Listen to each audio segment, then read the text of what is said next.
Hi guys, it's Jake from Canadian Cutting Edge, and today we're looking at a large budget folder by HX Outdoors. It's a Chinese company, of course.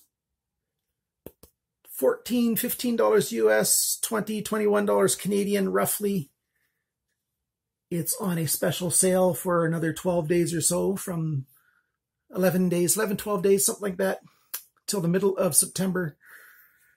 Oh, this is a 4-inch cutting edge that fits a large hand, room for an extra large hand, no problem. And it slices and it dices, and it's better than a Jinsu knife. You have to be a certain age to get that.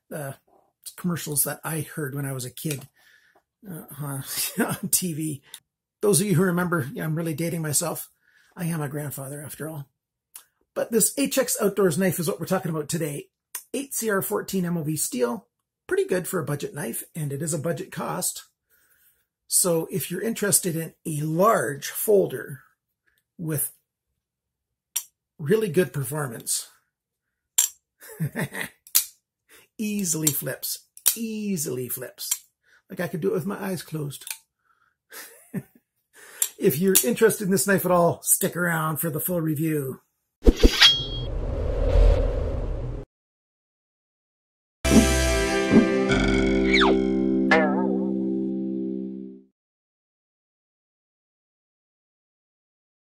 The HX Outdoors ZD-010B.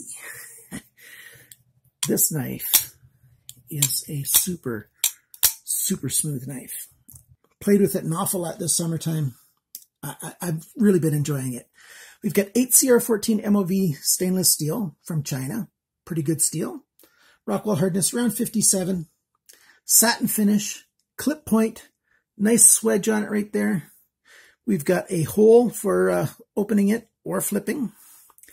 This huge gentle jimping at the top here, where your thumb rests.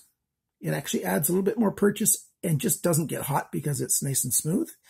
Some jimping on the liners right here and on the scales, the handle scales. Not bad at all. Really good that way. G10. Liners that are slightly skeletonized, but they're fairly thick. Back spacer with jimping all around it. All the way down to the back here. Not quite into the bottom. We've got a natural G10 with a light green camo, digital camo on the top, and then 2 milled out slots on either side of the handle. You can't really see this one because the pocket clip's in the way. Pocket clip is right side tip down only. My biggest beef for this knife is the pocket clip. I think they could have easily put in a 4-way pocket clip. All the screws are Torx. You've got a really nice finger choil right here for your index finger, another one for your second finger, your middle finger. And this knife, when you've got it in hand and you're holding it, especially this grip, your regular saber grip, you've got a truckload of purchase. You've got this knife in hand. It's not going anywhere. Very secure. You stab into something and come to an abrupt stop. Your hand's not coming past here to get onto the cutting edge. It's just way too secure in there. A little bit of jimping on the liner to release it. And the action is what really got me on this knife. I'm just going to slightly move this pivot, and it just flies out. We've got ball bearings. And you can just see that that blade just slides ever so smoothly. I've done nothing to adjust it. It's just the way it came from the factory. And, it's even smoothed out a little bit over the 4 months that I've had it. Not much. Ball bearings don't really smooth out, except for there's, it creates tiny little tracks in the steel liners and stuff. And, that does help it sometimes get a little bit smoother. What can I say? It's a satin finish, but it's near to being a mirror finish. You can see the grind lines going vertically down the blade right here. We've got HX Outdoors on the blade right there. And then right there, if I can get it just right there, you go. It says 8CR14 MOV right there. On the other side, you've got the label for the name of the model. There we go, right there. And all we've got right here is the slight little Chinese branding for HX Outdoors. It's another plus on this knife. They don't have writing slapped all over the blade. They've got plenty, but at least it's not huge and in your face. I like my knives to have this information on them, but I like it nice and small like this. So that's a really good thing. The flip arm, here's got flip or tab, whatever. It's got that little line of it milled out. That's just a nice touch. The got a long flat area here so you can clamp on to any sharpening system that needs to be clamped on. A really big plus there. It's a high enough saber grind that it has a gradual enough taper here so that it can cut really, really well. The tension on the lock arm here is perfect. Lockup is exactly where I want a knife to be that's brand new. The top, at this angle, the top edge of the liner arm, the lock arm, and the top edge of the blade right there, they meet almost perfectly. And that's exactly what I want to see on a brand new knife. I want lockup to be fully engaged, but just barely, you know. You want to see how it cuts before I do the specs? Watch this. Just regular paper.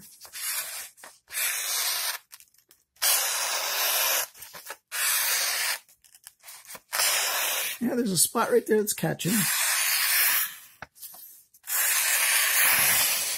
Cuts quite well. We've got that 1 inch wide banding that we do our cut tests with. Let's see how it slices through that. Just no problem, just flies right through that. Got something new I'm going to try today. Just use some Ethernet cable. This one's had, you know, the end break on it and stuff, so it's not in perfect condition anymore. So let's try cutting through it and see what happens. Oh, that zipped through quite easily. And what we've got in Ethernet cable, we've got 8 copper strands. We've got it outside sheath, and then inside,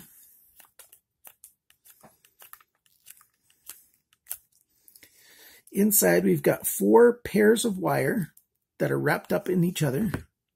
And that's, you know, copper inside. That takes a bit to cut through that stuff, and it does it with ease. That is a good cutting knife. Let's talk about the specs here.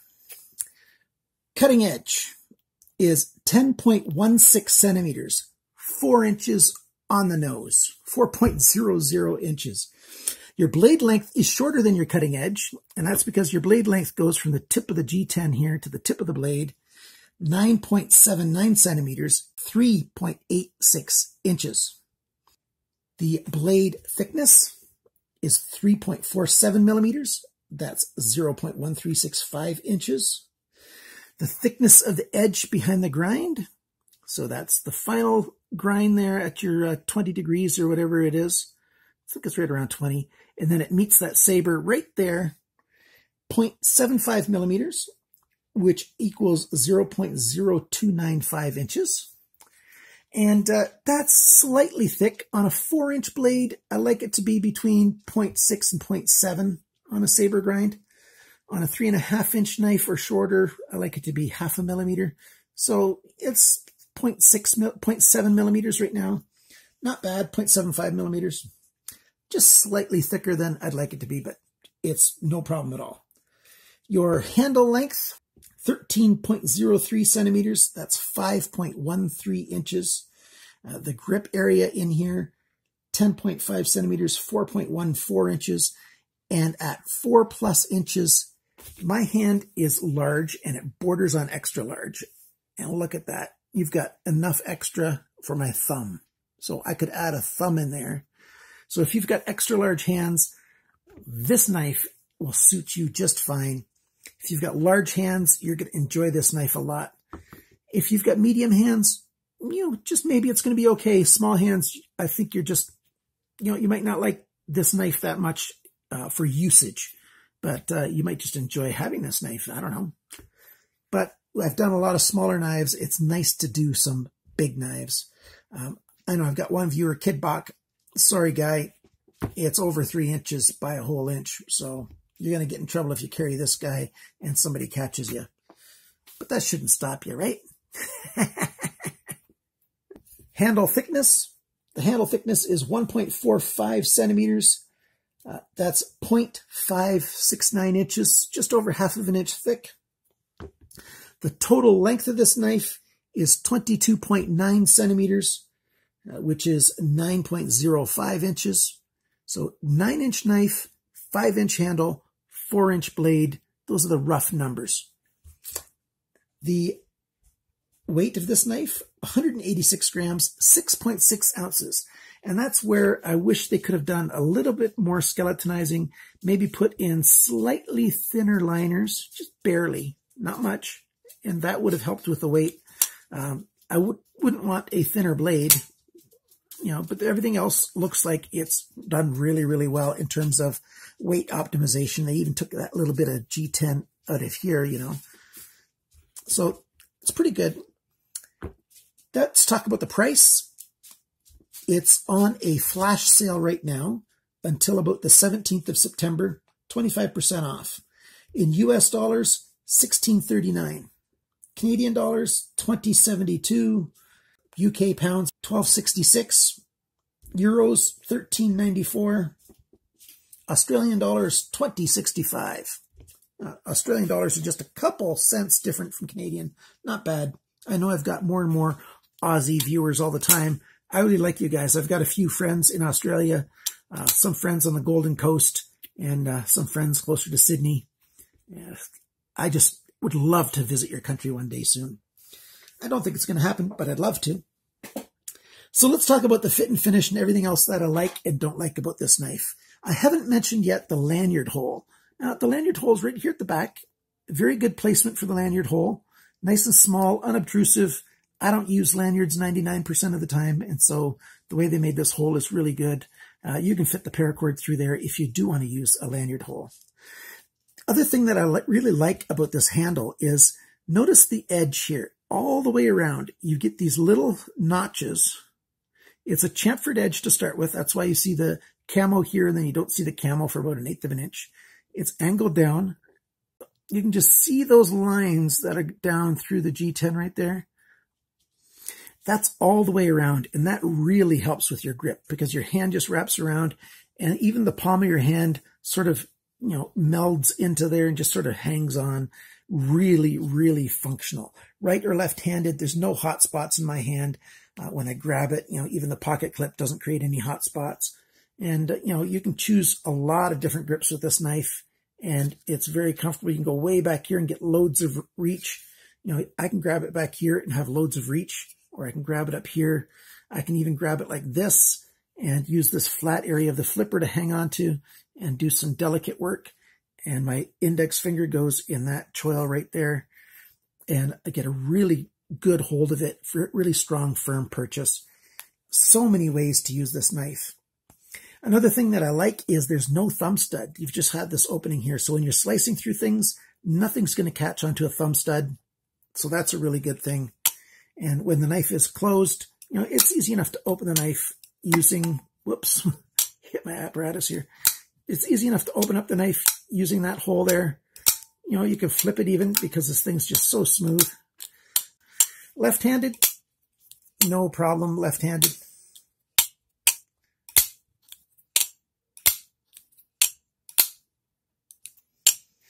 Very, very super smooth bearings in there.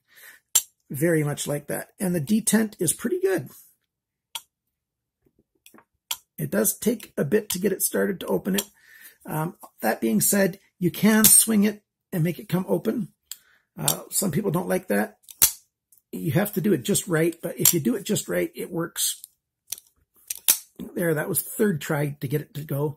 So like I said, you have to get it just right and stop just at the right spot.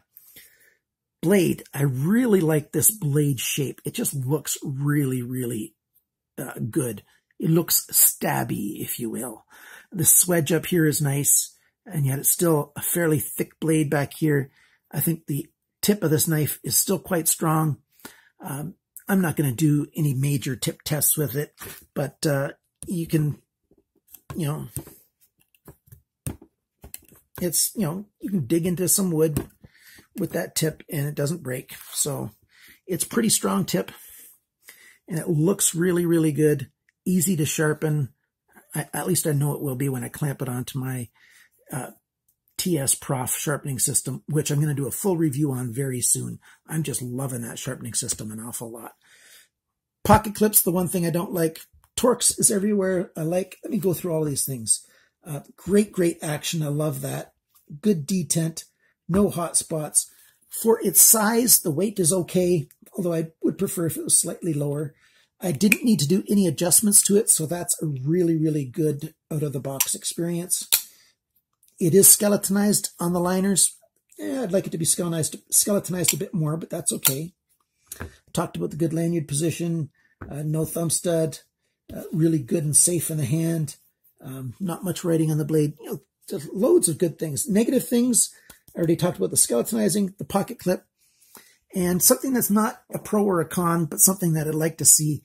HX Outdoors, if any of you guys are listening, do this knife with a 4-way pocket clip and D2 steel, and you're going to sell a whole lot of these. This pocket clip is affecting your sales. Put in tip-up pocket clip, better yet, 4-way pocket clip. That means you can put it on either side, on either end. You'll get way more sales. If you can't get D2 steel, put 12C27 from Sandvik, or better yet, 14C28N from Sandvik. You're just going to get a whole lot more sales. That being said, the 8CR14 MOV steel is a good steel. Flat grind really, really does it for me. If this was a hollow grind, I might have a tiny hesitation about it, but probably not. But this flat grind is really, really good touch. Maybe even do it with some stonewash, even if it's just stonewashing on the flats. You've got the cutting edge coming close to the end. Maybe do a better sharpener's choil. Tiny little nitpicky things that I don't like about this other than the pocket clip. That's somewhat significant, but it doesn't affect me that much because, I can easily take it out of my pocket and use it. I don't really mind if it's showing just a little bit. Let's put it in these jeans here. So it might be a factor for some people. You might have to bend that up just a little bit. When I'm putting it on my pants when I'm wearing them, it's no problem to get this thing on, like the pocket clip, over the edge of my pocket and get it on properly. But, this time trying to put it on here, it was a little bit tricky. Take it back out. Try it again. Yeah, I'm having some trouble with it. And I had no trouble at all. Honestly, I have no trouble at all when I'm wearing my pants. So in the pocket, we've got, about 2.5, not even quite 2.5 centimeters showing. Inches, just less than an inch, right around an inch. So with this camel print here and stuff, it doesn't show off that much. Fits really well, goes all the way in the pocket, comes out easily enough. And yes, it's a little bit tricky getting it on the pocket sometimes. I think I would just unscrew it and just bend this up just slightly to give it a bit more. Well, in my experience on my pants, like I keep in my pants while I'm wearing them, it's working just fine. I don't know why in this demo it's not working as great. It works, just not as good. And that's an easy enough thing to fix. Just a little bit of a bend. So what do you think of this knife? Please let me know in the comments what your thoughts are. My thoughts are, if I was to buy this knife, I'd buy it in a heartbeat. In fact, I think I'm probably going to buy a couple as gifts. At this price, with the sale going on right now, there's only about 35 left, so they might be gone. If you're watching this video 2-3 days late after it came out, I'm going to publish this on Tuesday. And, it just might be too late. So there you go. Don't wait for this guy. Get him while he's available. And remember, guys, always. No. What are you always supposed to do? Like, subscribe, share, comment, and then cut towards your chum and not your thumb.